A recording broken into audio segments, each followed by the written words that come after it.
earth. The kingdom of heaven is going to look strangely different than the kingdom on earth that is ruling now. The people will be completely different in their attitudes and actions and characteristics than any other thing that's happening on the face of the earth. And in some cases, it will seem backwards. It'll seem like the kingdom of heaven is doing things completely backwards to the way that we're doing them. It doesn't make sense if you listen to some of the things. Blessed are the meek. They're going to inherit the earth. Well, that's crazy in saying that in people who were now under Roman rule. Meek don't inherit the earth. Strength inherits the earth. And he's saying, oh no, not in my kingdom. And so when you look at this stuff, you're looking at the foundations that was laid 2,000 years ago for where you are sitting here today. And when he said that this is what my church is going to look like, then you all need, self-included, to look in the mirror and say, is this what we look like? I mean, I can sit there and we can watch Francis Chan until the cows come home. We can watch all these other churches and say, I just want to be like that. He's saying, do you really want to be like me, a rock star? Wouldn't you rather be like one of those guys over there that are dying for their Christian religion every day? You don't want to be like them. You want to be like us. He's going, that's not right. And so when you look at this today, this is going to teach us some things that we need to implement or have implemented or will implement in our lives. These are characteristics. You don't pick one of these like you do what was it we did on, we did the Holy, what did we do? The gifts of the Spirit. Gift of the Spirit? Spirit. Is that what we did on? We did, Fruit of the Spirit. Thank you. Fruit of the Spirit. You don't get to pick which one you want.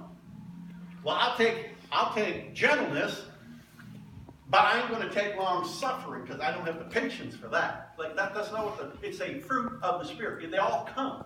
You buy one, you get them all. Right? So he says buy one, get one. This is buy one, get seven.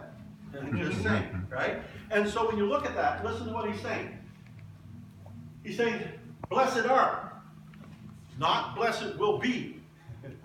When we get all through this wicked world, when we all get to heaven, we're going to be so blessed because we're Christians. That's not what that said. It didn't say blessed will be. Blessed someday. Blessed I hope. He says blessed are.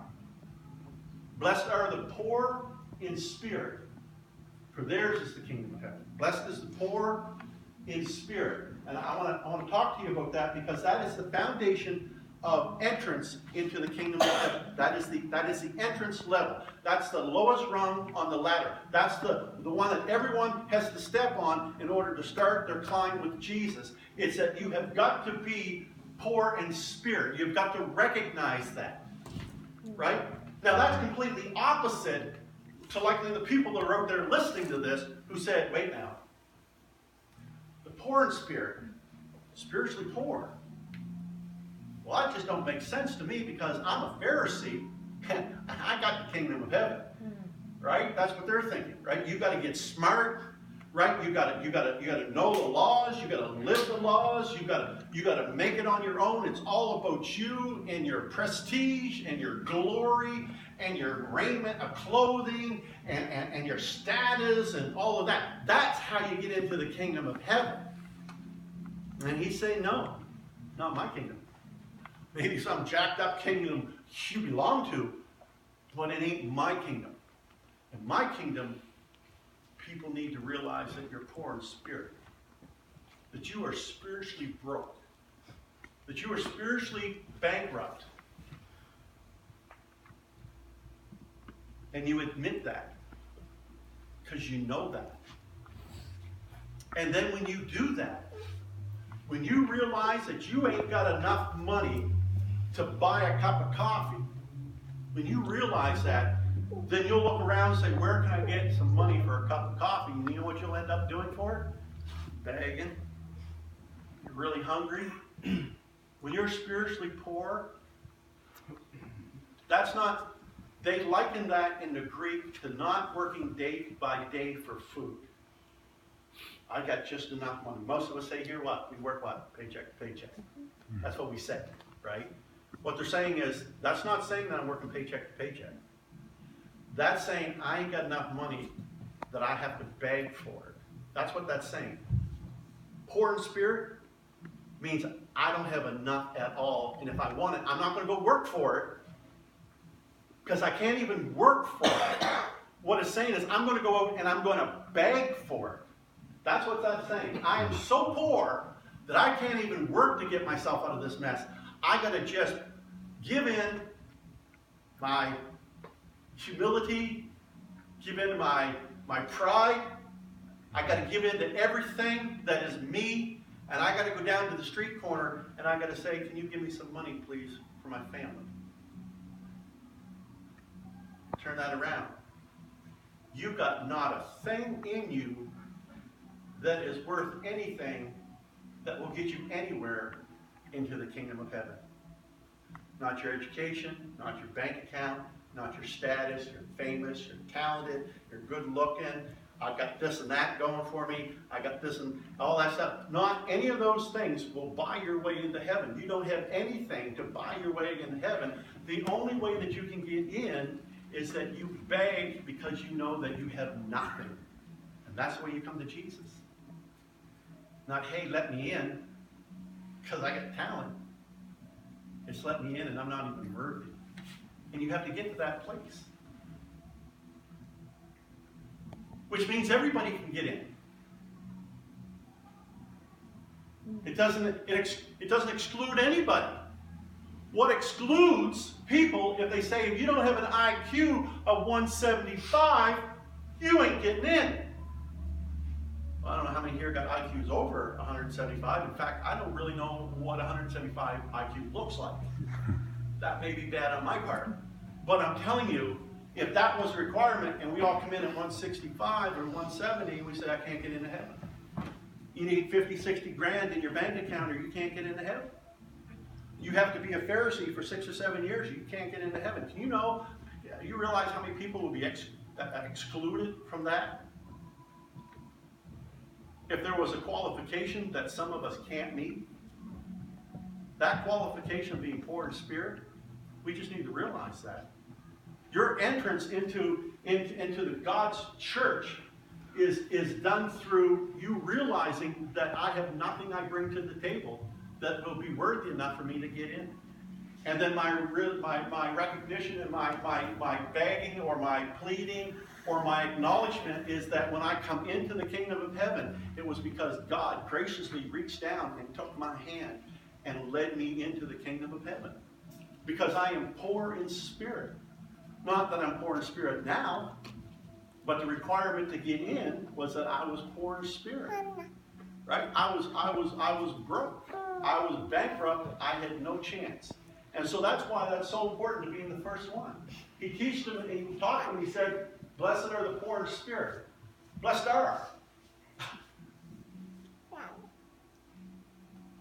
If I realized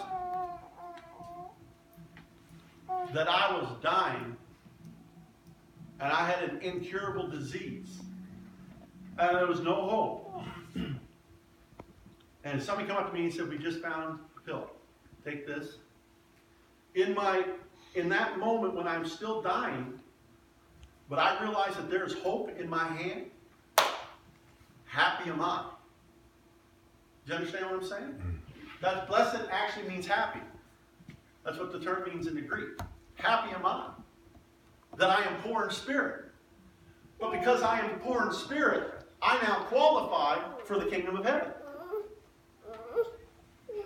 Now, for most people that are poor in spirit to begin with, that's not a problem. That's why Jesus says it's easier for a rich man to go through the eye of a needle than it is, or a camel to go through the eye of a needle than a rich man to get to heaven. A lot of people have trouble getting to be poor in spirit. In fact, we have a world filled with people who say, I don't need Jesus. Right? That's the world out there. The world says, I don't need Jesus. That Jesus is a mystical figure. That Jesus is just a crutch for a lot of people that don't have a lot of stamina in life or a lot of things. So they rely on Jesus as a crutch. There's a lot of people that can't humble themselves to accept that as truth. For me to get to heaven, I need to learn to be, I need to commit myself and realize that to be in heaven is to be poor in spirit that gets me where I need to go. I need to step down off my throne and hang on to his throne. Here we go.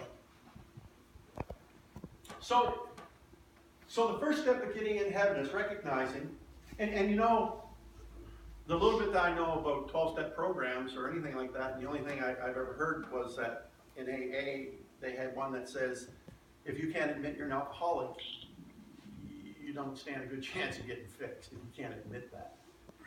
And I think that's almost what they're saying, what Jesus is saying. The first step into heaven is admitting that you're a sinner and you can't get there without him. That your bank is busted and there's nothing in there that's going to help you to get there. And you need his help. And that's basically, I think, what a lot of 12-step programs begin with. Hi, I'm Terry, I'm an alcoholic. Hi, Terry, I'm addicted to Amazon.com. Y'all got that, didn't you? Other countries are going, what? What? Amazon.com. So, blessed are they who are poor in spirit. And the second thing that Jesus gives them is, what do you do with the reason why you couldn't have got in? And the reason why you couldn't have got in was because of your sinfulness. Everybody's excluded because of their sinfulness. Sin is the problem in the world. Everybody was born into this world sinful. I preached on Good Friday that there is a warrant out for your arrest. There is a signed document, a legal document that condemns you, that says that everybody born is got a legal document saying that they are not going to get to heaven because they've been condemned by Adam's mistake. That's why I said if people say, oh, God made me this way, I said, no, Adam made you that way. Your jacked up world you're living in has nothing to do with God's choices. It had everything to do with man's choices. And so we come to a place where we realize that the problem why I was spiritually broke is because I was spiritually sinful. That's why I couldn't come into God's presence. That's why I don't have anything in my bank account that counts for anything, is because I am spiritually sinful and I am busted and broke. And so he says that that's okay. That's okay, because the next step is that blessed are those who mourn. Mourn for what? You can, in some countries, you can pay mourners to come and mourn at your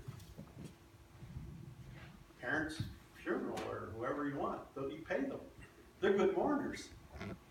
Oh, they cry. And they'll wail. And you go, wait, I get my money's worth out of these people, right? And people looking on go, wow, they must really love those people. No, they're paid to do that. So what mourning was he talking about?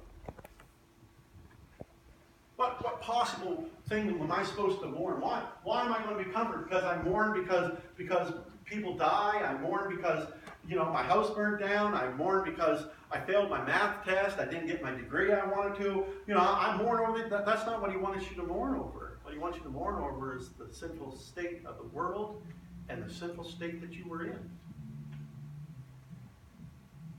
It's kind of another way of saying I repent. In fact, this explains really what repentance is. It really kind of hits home as to what does he mean when he said for those who mourn. What does it mean? Well, we know what mourners look like. But have you mourned over the sin of the world? A lot of times I hear people, especially in the world, brag about their sinfulness. They brag about how drunk they got or how fast they drove or how much they got away with, and they brag about it. And sometimes we get in churches and I'm thinking to people when I'm listening, I'm saying, I'm not so sure you're mourning over your sinfulness or you're bragging about it.